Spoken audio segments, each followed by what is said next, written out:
दोस्तों, legal and legal में एक बार फिर से आपका स्वागत है। आज 10 दिसंबर है। आज ही के दिन मौलाना मोहम्मद अली जौहर का रामपुर में जन्म हुआ था। मौलाना मोहम्मद अली जौहर कहें या जस्टिस शेखर यादव साहब के अनुसार कठमुल्ला। दाढ़ी रखते थे, मौलाना थे, नमाज पढ़ते थे, तो आप कठमुल्ला कह सकते हैं, उसमें कोई गुरेज नहीं होना चाहिए। जैसा कि अभी 2 दिन पहले जस्टिस शेखर यादव ने इलाहाबाद की लाइब्रेरी में ये खराब और सांप्रदायिक बयान दिया। खराब सोच उनकी दर्शित होती है जो लोग इस तरह की बातें करते हैं। हालांकि किसी पढ़े लिखे और समझदार व्यक्ति से इस तरह की बयानबाजी की उम्मीद नहीं की जा सकती। बहरहाल जस्टिस शेखर यादव इस तरह की सोच रखते हैं तो उनकी सोच हो सकती है, लेकिन आज हम इस कठमुल्ला के बारे में बात करेंगे। यूँ तो बहुत सारे ऐसे कठमुल्ला हैं जिनके बारे में इंप्रेशन बनाया जा रहा है, लोगों के दिमाग में जहर घोला जा रहा है कि जिस व्यक्ति के मुंह पर दाढ़ी है, सर पर टोपी है, वो कठमुल्ला है और देश के लिए घातक है, देश के लिए खतरनाक है। लेकिन आज हम इस कठमुल्ला की बात कर रहे हैं जिनका नाम मौलाना मोहम्मद अली जौहर, जैसा कि मैंने बताया 10 दिसंबर 1878 को रामपुर में ये पैदा हुए। आज़ादी की लड़ाई में पेश रहे, न सिर्फ पेश रहे बल्कि आज़ादी ख्वाहिश लेकर इस दुनिया से विदा हो गए। ये वही मौलाना मोहम्मद अली जौहर हैं जिन्होंने अंग्रेजों के घर में जाकर उनकी आंखों में आंख डालकर इंग्लैंड में कहा था कि मैं गुलाम भारत में मरना नहीं चाहता, मैं आज़ाद भारत में मरना चाहता हूं, मैं भारत की आज़ादी देखना चाहता हूं। अगर भारत की आज़ादी मुझे नहीं मिली तो मैं अपने देश वापस नहीं जाऊंगा। और उन्होंने जो कहा वो कर भी दिखाया। पहले आप इस कठमुल्ला के बारे में, मौलाना मोहम्मद अली जौहर के बारे में जान लीजिए। इनका सफर कहां से शुरू हुआ और कहां आकर खत्म होता है। शुरुआती एजुकेशन उनकी रामपुर से ही शुरू हुई। उसके बाद वो माया कॉलेज अलीगढ़ गए जो कि इलाहाबाद यूनिवर्सिटी से उस वक्त एफिलिएटेड था। बाद में जिन्हें आप कठमुल्ला समझते हैं वही कठमुल्ला, जस्टिस शेखर यादव को मैं कह रहा हूं, वही कठमुल्ला 1898 में ऑक्सफोर्ड जाते हैं और वहां से एमए की डिग्री हासिल करते हैं। एमए की डिग्री हासिल करने के बाद अपने देश वापस आते हैं। यहां पर आने के बाद उन्होंने पत्रकारिता से अपना करियर शुरू किया। एक अच्छे शायर भी थे। आपने 2 अखबार पब्लिश किए, पहला अंग्रेजी में कॉमरेड 1911 में और दूसरा 1913 में उर्दू में अखबार निकाला जिसका नाम था हमदर्द।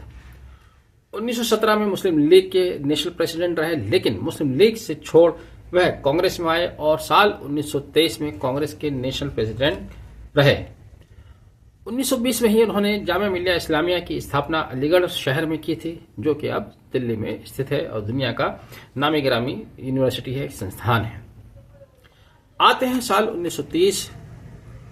आपको याद होगा साल 1930 में इंग्लैंड में गोलमेज सम्मेलन आयोजित किया था जिसमें भारत की आज़ादी को लेकर चर्चा होनी थी, बहस होनी थी, जिसमें भारत की ओर से मौलाना मोहम्मद अली जौहर भी गए और वह उस समय बीमार थे लेकिन तब भी गए और बीमारी की हालत में ही उन्होंने वहां पर बयान दिया। उन्होंने कहा कि या तो मुझे आज़ादी दो या 2 गज जमीन दो मेरी कब्र के लिए। मैं गुलाम भारत में नहीं जाऊंगा, मैं अपने देश को आज़ाद कराकर आज़ाद ही हिंदुस्तान में जाना चाहता हूं।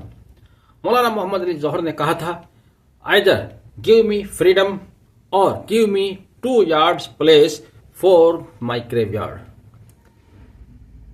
उन्होंने ठान लिया था कि अगर देश आज़ाद नहीं होता है तो भारत नहीं जाएंगे, आज़ाद करा के ही भारत वापस जाएंगे, अपने वतन वापस जाएंगे।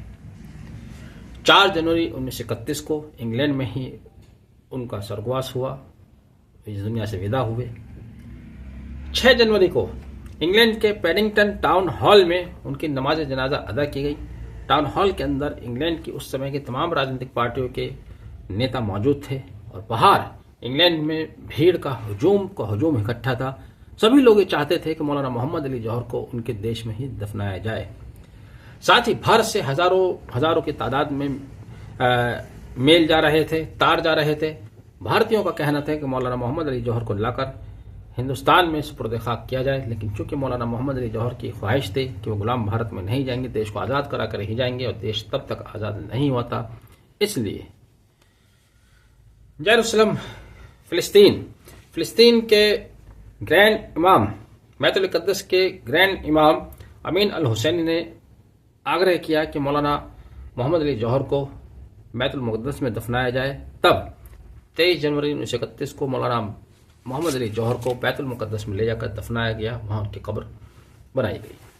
आज़ादी के बाद ये भी कहा जाता है कि उनकी कब्र को हिंदुस्तान में लाया गया, जैसे कि उनकी ख्वाहिश थी कि वह आज़ाद भारत में ही सांस लेना चाहते हैं। मौलाना मोहम्मद अली जौहर का आज जन्मदिन है, इसलिए बात याद आ गई तो हमने इस पर चर्चा की। लेकिन मौलाना मोहम्मद अली जौहर अकेले नहीं हैं, ऐसे हजारों हजारों मौलाना थे जिन्होंने भारत की आज़ादी में अपनी जान कुर्बान की है, इस देश के लिए शहीद हुए हैं और आज भी शहादत देने से लोग नहीं डरते।